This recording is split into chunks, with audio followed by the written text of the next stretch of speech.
there's a lot of different options when you walk into a store and are looking for a new running shoe. They'll give you tons of different buzzwords, lots of new technologies, but there's four kind of overarching things they can categorize shoes as.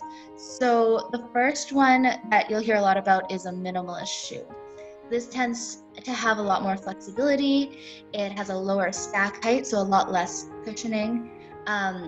Tends to be a lot lighter, and it has a low heel to toe drop. So that means the place where your heel sits in the shoe is closer to the height that your toe sits in the shoe. So in a minimalist shoe, you might see a heel to toe drop of 6 millimeters or less, all the way down to a barefoot shoe, which would be 0 millimeter heel to toe drop.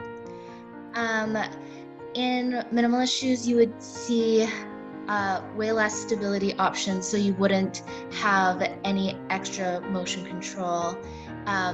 You'd be able to feel the ground underneath your foot a lot better. And the biggest thing is they're light, so they're better for higher performance, non-injured people. Another big option you'll see is the traditional shoe. So this encompasses a lot of options, but in general, this is a stiffer shoe, heavier, a lot more cushioning.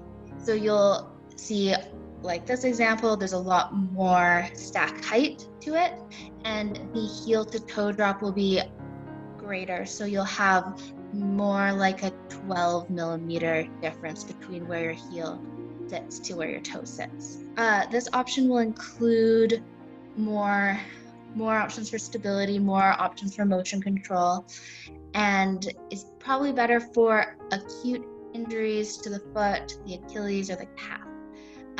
Because like I said, has a lot more cushion. So just generally a bit more comfy when you're just kind of standing in it. Within the traditional running shoe, you'll see a couple options which I just alluded to. So the first option, which you'll see in the majority of traditional shoes, is a neutral running shoe. So this just means it's uniform cushioning throughout the full shoe. The other big option that you'll hear about is a stability running shoe. So as you can see, there's a slightly different color right here under the instep. And some stability running shoes will show this, and this just means there's a different type of foam put underneath your arch. And this is a denser foam. It's meant to support the foot in the shoes. So if you've had a gait assessment and you found that you overpronate, some people find this option a little bit more comfortable, especially if you're having pain in the sole of your foot, or you've worn your shoes on the outside of the back of the heel or on the inside of the midfoot.